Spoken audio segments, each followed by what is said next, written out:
guys, nang harvest tayo ng strawberry guys.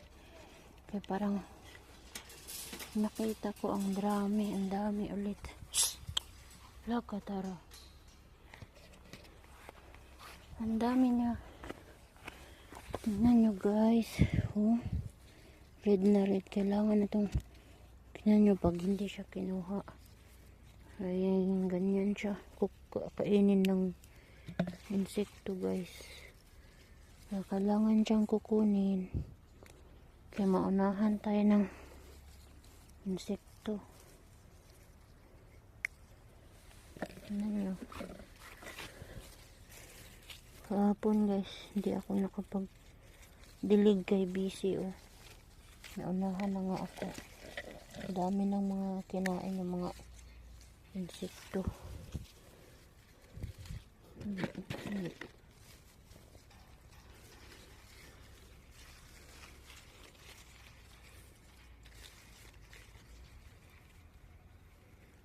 Kunin ko na ito.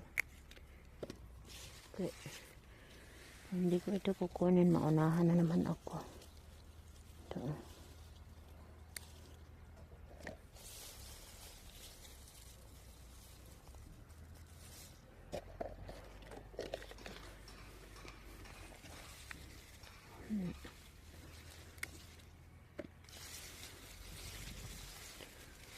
Tingnan nyo guys, oh. Naunahan ako ng insekto, kaya yan, laki, oh.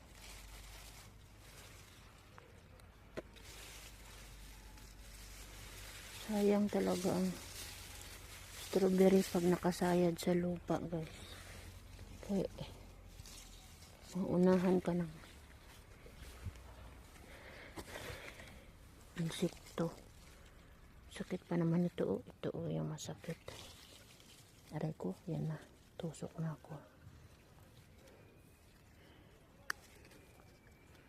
Yan guys. Kahit na may kaunting puti pa ito, yan, oh, hindi pa masyadong hinog. Pwede pa rin itong i-harvest kasi matamis siya guys. Hindi siya katulad ng nabibili sa grocery na matabang tsaka walang lasa. Tingnan nyo guys. Oh, hindi na ako bibili guys ng strawberry sa ano, ito healthy tapos matamis pa, malasa pa. O diba, ito matamis, sobrang matamis to guys. Ito pa, oh, yan. Buti naglinis kasi ako guys dito sa laundry area namin, tapos mayroon akong mga tinapon na lupa. Tingnan nyo guys, oh. Talagang hinog na hinog. Ito yung masarap.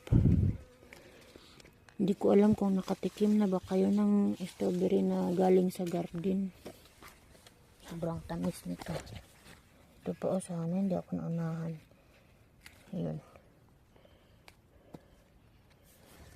So, ayan siya guys, oh. Dami ko nang na-harvest guys. Diba? Alerto lang lagi ang mata kasi pag di mo na malaya na may hinog na, ay wag mo nang asahan na makuha ka pa. Kaya mga insekto sobrang ano, yung alerto din yung mga insekto. Yan, oh. Ito pwede na to guys. Hindi pa naman siya sobrang hinog na hinog, pero pag hindi pa kinuha, ay huwag mo nang asahan may makuha ka pa. Ito, pwede na rin yata ito.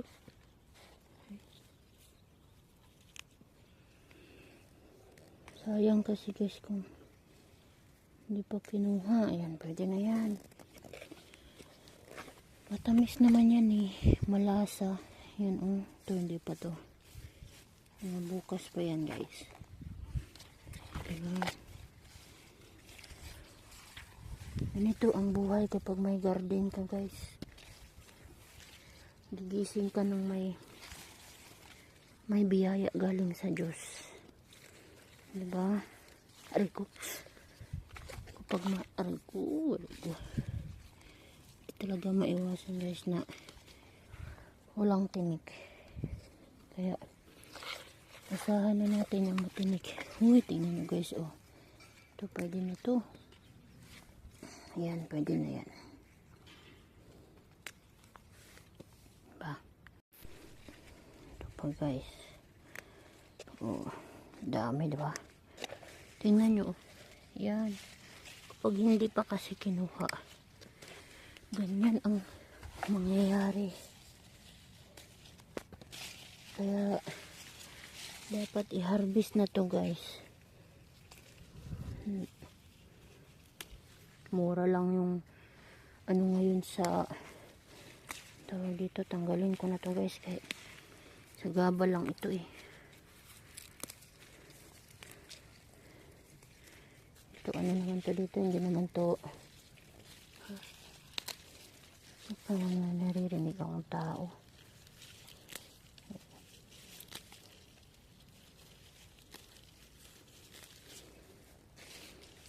Ayan, guys. Yan, may meron pa akong harvestin doon. Oh. Doon pa ang dami. Dito pa. So, yun lang. Salamat. Good morning pala. So, hello, guys. Tingnan nyo. Malapit nang mapuno. Meron pa akong kukunin.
Tingnan nyo, guys.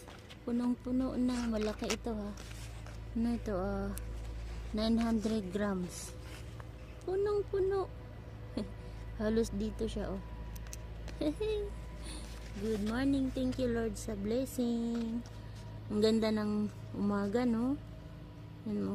May blessing agad tayong natatanggap. Kaya masarap talaga pag may tanim. Nakakapagod sa una, pero pag nag-harvest, ang sarap. So, yan lang po. Salamat.